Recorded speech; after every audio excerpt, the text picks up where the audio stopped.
négliges. Tu négliges ta vie chrétienne. Tu négliges le service de Dieu. Si par malheur, tu te mets dans la désobéissance, la sentence pourra être irrévocable. Mais il a dit, je m'en vais pour préparer une place. Là où je serai, là aussi vous serez avec moi. Mais qui est-ce qui partira avec lui? Vous savez, l'Église, Christ dit, il reviendra pour l'Église. Il reviendra chercher son Église. Mais son Église doit être à la modèle que lui, Christ le veut. Donc le modèle de Christ, c'est par rapport à l'Église qui nous l'a dit. Lorsque je reviendrai pour mon Église, il dit sans nul et sans tâche. Yes.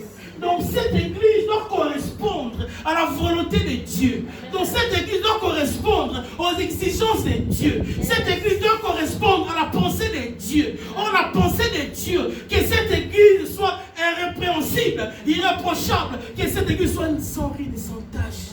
Vous savez bien dans le Seigneur, lorsque je parle de l'Église, je fais deux aspects. L'Église localisable, qui est l'Église auquel les églises locaux forment l'Église universelle. L'Église localisable, ce sont toutes les dénominations ou les foi chrétiennes qui se trouvent partout dans le monde, où ils se nomment Église, ça veut dire Église. Ce sont des gens qui sont mis à part pour la gloire de Dieu. Alors, ce sont ces gens qui forment l'Église, qui vient l'Église locale. Or, l'Église locale doit être d'abord disciplinée, doit appliquer la loi, les règlements divins, pour accéder, pour entrer, pour devenir l'Église universelle que Christ viendra chercher. Christ viendra chercher l'Église universelle, l'Église qui correspond à la pensée de Dieu. Voilà pourquoi il y a d'autres qui feront partie de l'Église locale, mais qui ne feront pas partie de l'Église universelle. D'autres feront partie de l'Église locale, ceux qui viennent là, ceux qui viennent le Mathieu vu, ceux qui viennent faire leur spectacle, ceux qui viennent pas pour prier, ceux qui viennent pour faire ce qu'ils ont envie de faire. Ce sont ceux-là que lorsque Christ reviendra, même en enlèvement, ils ne monteront pas. Parce que la Bible déclare, ce n'est pas tout le monde. Je ne vais pas effrayer les gens, mais ce n'est pas tout le monde. Voilà pourquoi je dis, tu dois préserver la chair de Dieu qui est en toi. Parce que les jours où il reviendra, tu puisses monter. Je dis à quelqu'un, les jours où il reviendra, où il y aura l'enlèvement, si tu restes, moi je ne serai pas en mesure de détendre la main. Non, on est en contrat.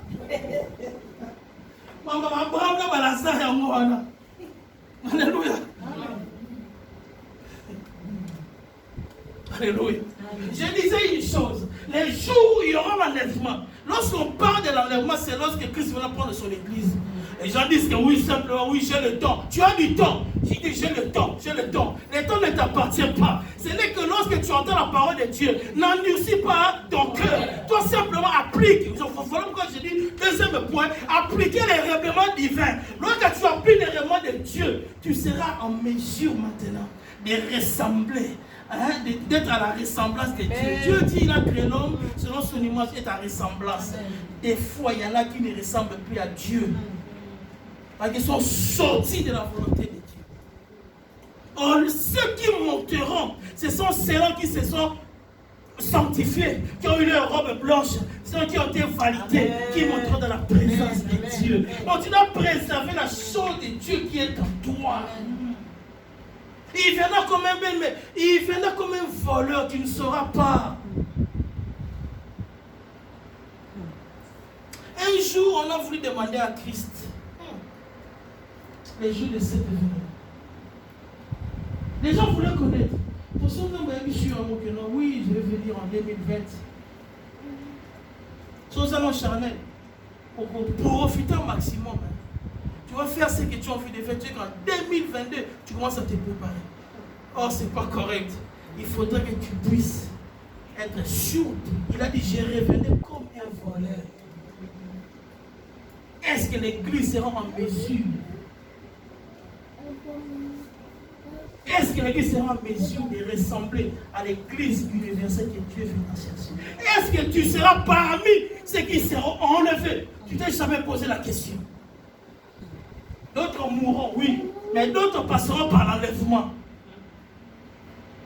Bon, mourir aussi, tu dois mourir dans les bonnes conditions, en tant qu'un enfant de Dieu. En tant qu'un enfant de Dieu. Parce que la Bible déclare aussi, vous les vivants, vous ne dévancerez pas par ceux qui sont morts. Ceux qui sont morts résisteront premièrement. Ceux qui sont morts en Christ résisteront premièrement. Ils auront revêtu un autre corps. Après avoir été changés, ceux qui sont restés aussi seront changés pour revêtir un autre corps. Avec ces corps, bien aimés, tu ne pourras pas avoir l'accès aussi avec ces corps. Ces corps, ils ont corruption la corruption. Ces corps, ils ont médisance la médisance. Ces corps, ils ont calomnie la calomnie. Alors ça ne pourra pas avoir place au ciel. Il faudra que tu puisses être transformé, changé avec un autre corps, un corps céleste. Il faudra que tu dois te préparer pour que tu puisses revêtir de ces corps célestes. Mais si toi tu n'appliques pas la loi de Dieu, comment veux-tu être revêtu de la gloire de Dieu? Le désir de Dieu est que tout le monde soit sauvé. Tout le monde puisse participer à cet événement d'enlèvement. Le mystère de l'enlèvement, c'est la préparation de ta vie. Écoute ce que dit Apocalypse 16. On doit quand même lire ça. Tu dois préserver la chose que Dieu a mis en toi. Je t'en prie, tu dois la préserver. Si la chose commence à s'éteindre, cherche à être dynamique, avec des personnes qui sont dynamiques pour allumer la chose. Il déclare Apocalypse 16, 15e, voici, je viens comme un voleur. Heureux c'est lui qui veille et qui garde ses vêtements, afin qu'il ne marche pas nu et qu'on ne voit pas sa honte. Parole du Seigneur. Amen. Il dit, je viens comme un voleur. Heureux c'est lui qui veille, qui garde ses vêtements. Heureux c'est lui qui veille. Est-ce que tu veilles à ta vie chrétienne? Est-ce que tu veilles à ton salut? Est-ce que tu veilles à ton départ? Parce que tôt ou tard, il faudra que tu pars sur cette terre. Les gens sont trop attachés à la terre. Les gens sont trop attachés aux choses. Mais ce qui est important, ce n'est pas de s'attacher aux choses, mais ce qui est important, d'être à l'image de Dieu. Il dit, heureux ceux-là qui auront gardé leurs vêtements. Heureux ceux-là qui auront veillé. Tu dois veiller. Voilà pourquoi j'aime dire, Habakkuk, il veillait au-dessus de la tour. Il faudra contrôler.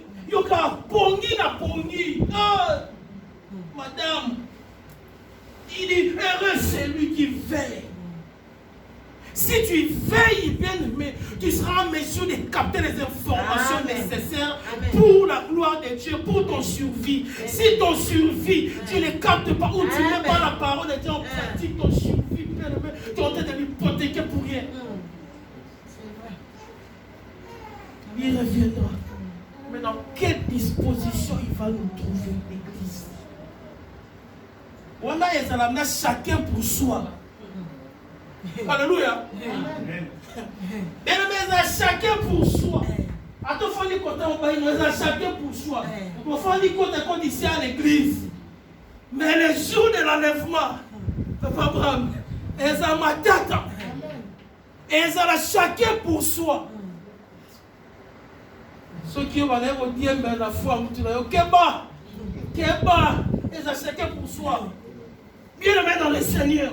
Je parle de ces choses parce que Christ revient. Oh, c'est chacun pour soi où tu dois rendre toi-même de quand Dieu va te checker. Voici, tu es capable d'aller adhérer dans le royaume de Dieu, dans sa présence.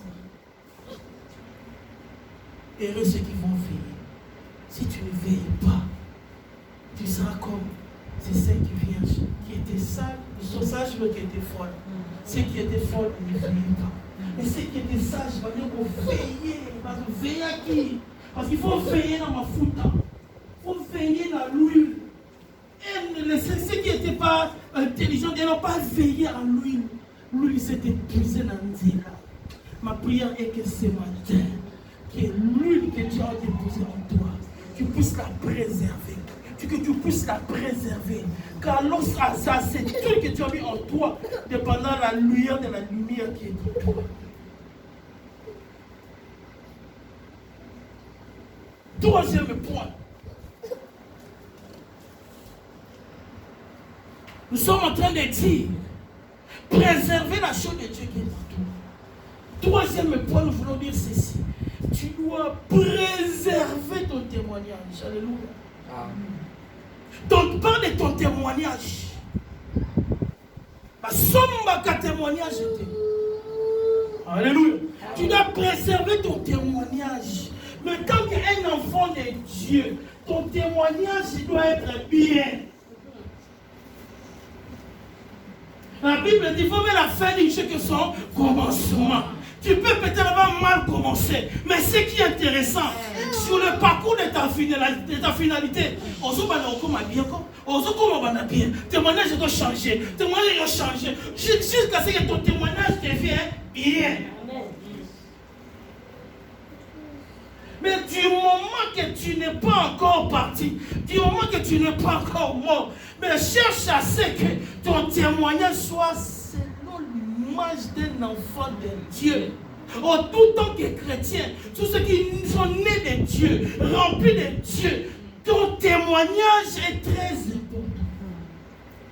Les témoignages peuvent t'ouvrir les portes. Les témoignages peuvent te fermer les portes. Amen. Les témoignages en ta faveur peuvent t'ouvrir les portes, madame. Les témoignages en ta défaveur, ça peut te fermer les portes. Osons comprendre, partout où tu y vas, les portes sont fermées. Tu ne comprends pas pourquoi. Non, mon peuple, déjà c'est les kaki. On a donné un témoignage déjà compliqué. Mais il faut maintenant chercher à savoir, à chercher maintenant à comprendre que ton témoignage doit être bien. C'est vrai.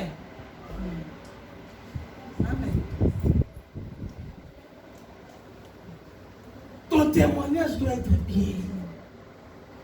On comprend tes portes et mais au cause de la bonne comme tu veux. Mais si quelque part le témoignage te fait défaut, tu dois arranger cela afin que le témoignage puisse être à la hauteur du nom que nous portons en tant que des enfants de Dieu chrétiens. Je disais, le témoignage pouvait être mauvais, mais Dieu lui-même, en s'approchant de Dieu, en appliquant la loi, en devenant discipliné, qu'est-ce que Dieu fait? Il commence à te laver. Il commence à laver ton parcours qui était mitigé. Il commence à ton parcours qui était catastrophique. Il commence à laver ton passé qui était compliqué. Il te lave, là, qui te fait sortir ton témoignage à bouge. Là où tu arrives, Dieu a clamé. Là où tu arrives, on te salue. Là où tu arrives, on ouvre la porte. Dieu a fait le travail. Dieu a fait le travail. Mais comment est-ce que Dieu va faire le travail si la discipline n'y est pas? Tu n'oublies pas la loi de Dieu. Comment Dieu va faire ce travail?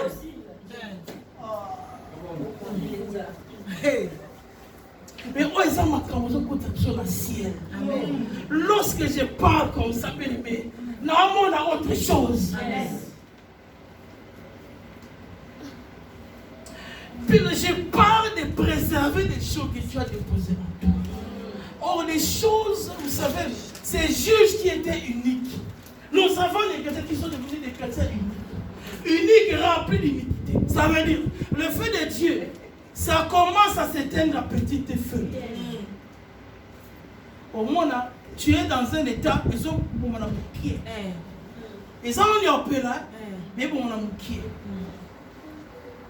Mais au monde, comment parce que les choses du monde, il y en a 4. Or, nous, tant que ceux qui sont nés de Dieu, il y a une inimitié avec les choses du dehors. Mais si les choses du dehors sont en toi, voilà pourquoi même tu es chrétien, c'est vrai, chrétien, mais la chose de Dieu commence à s'éteindre. Les feux là commencent à s'éteindre petit à petit.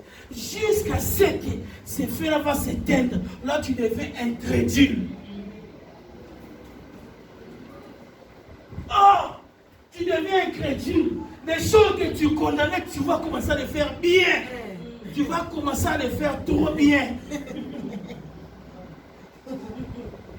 Les choses que tu condamnais lorsque tu étais un peu spirituel, lorsque tu priais de ce langue, tu vas commencer même à refuser les prières en langue. Tu vas même commencer à refuser les prophéties. Oh, nous avons beaucoup ça. Parce que il y a quelque chose qui était en toi qui est déjà parti.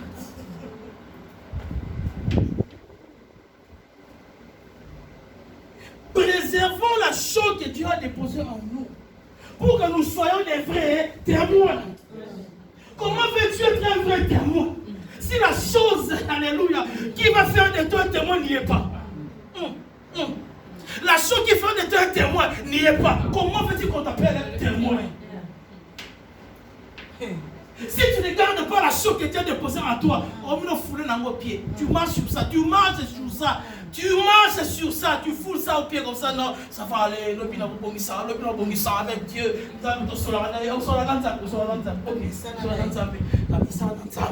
oh, moi quand je prie, oh, ça bouge, oh, non,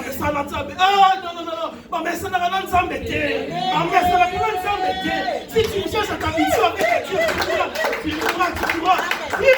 mourras. Attention, on ne s'habitue pas avec Dieu. Alléluia. Amen. Dieu, lorsque le peuple de Dieu, ils ont fait l'expérience. Lorsque Moïse il fallait voir dans la présence de Dieu. Mais lorsque eux-mêmes ils ont expérimenté, ils ont dit à Moïse, Moïse, toi simplement écoute. Va là-bas, après toi ramène-nous. C'est trop fort pour nous. Un Dieu comme ça peut devenir ton ami.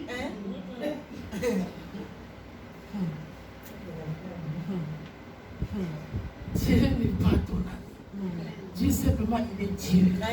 Il veut que tu sois les reflets de la parole de Dieu simplement. Mais pour être les reflets de la parole de Dieu, il faut accepter. Mais ça dépend aussi de ton acceptation. Des fois, il y en a qui refusent. Ayoki, mais continue à refuser. Un cœur incrédule. Voilà pourquoi il dit, j'échangerai vos cœurs. Je vais enlever des cœurs de pierre et dans le cœur de chair. Si tu n'as pas le cœur de chair, ou le cœur incrédule, même si la parole fait ça toujours, il n'y aura pas d'effet parce que le cœur. Alléluia. Amen. Nous avons dit ceci. Le témoignage est très important. Amen. Alléluia. Amen. Le témoignage doit être à la hauteur de celui que nous servons. Si ton témoignage est compliqué, va encore dans la présence de Dieu. Il va te qualifier. Voilà pourquoi Dieu dans le Seigneur. Tu sais que Dieu a mis en toi. Il faut la préserver. C'est un don gratuit. Il a dit en Romain. C'est un don gratuit. Tu n'as rien payé. Simplement, il t'a donné pour te sauver. Mais si toi tu prends ce don, ou tu commences à vendre ça, aujourd'hui les gens commencent à vendre des dons, c'est un problème. Dieu a mis une grâce sur toi. Dieu a déposé une grâce sur toi. Tu sais que j'ai la grâce de Dieu. Tu commences à faire qu'à ta tête. Non, parce que moi, Dieu me parle. Moi, Dieu a déposé des choses à moi. Lorsque je parle de fait, sort de ma bouche. C'est bien. Mais nous devons appliquer la discipline et l'application de la loi divine. Et notre témoignage doit être à la hauteur d'un enfant de Dieu. Amen. Voilà pourquoi bien dans le Seigneur. Je ne pouvais que te dire ça aujourd'hui. Parce que nous avons besoin de ça aujourd'hui. Amen. Si je te parle d'autre chose, quelque chose qui va te simplement, te secouer. Non, je vais parler des choses qui vont au sens pour sauver l'humain. Si tu entends, gloire à Dieu. Si tu n'entends pas, gloire à Dieu. Et qu'est-ce que nous avons? Nous avons parlé. Voilà qu'on est dans le Seigneur. Que le Seigneur.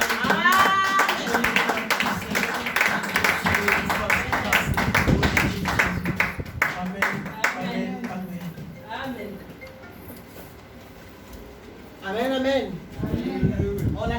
pour Jésus. Alléluia. C'est merveilleux d'entendre ce genre de paroles. Yes. C'est merveilleux, bien aimé. Il y a un homme qui a mis ma biseau. Il va soit tata. Alléluia. Le loba côté a biso de l'homme de Dieu à l'obibo suit. Bate biso bénédiction. Mais côté kala. Où est-ce que tu as tout bâti là? C'est vraiment merveilleux. L'homme de Dieu, que Dieu vous bénisse abondamment. Zamba baksa dissous ici qui est béni. Alléluia. Sans plus tarder, bien aimés dans le Seigneur, nous voulons offrir à Dieu. Alléluia. C'est que nous allons préparer depuis la maison pour Dieu. Nous voulons offrir à Dieu.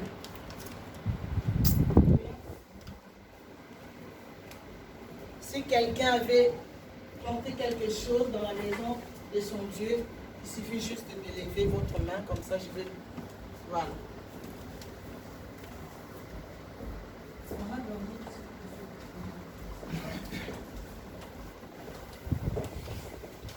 Alléluia.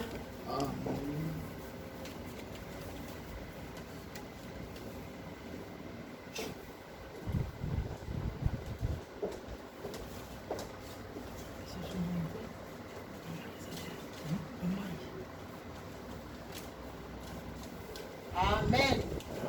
Si on peut passer devant pour offrir à Dieu. Kembona Yahweh, Yemoko Kisina Bilaka, Kembona Yahweh, Yende Nzambe Nanguya, Kembona Yahweh, Kembona Yahweh.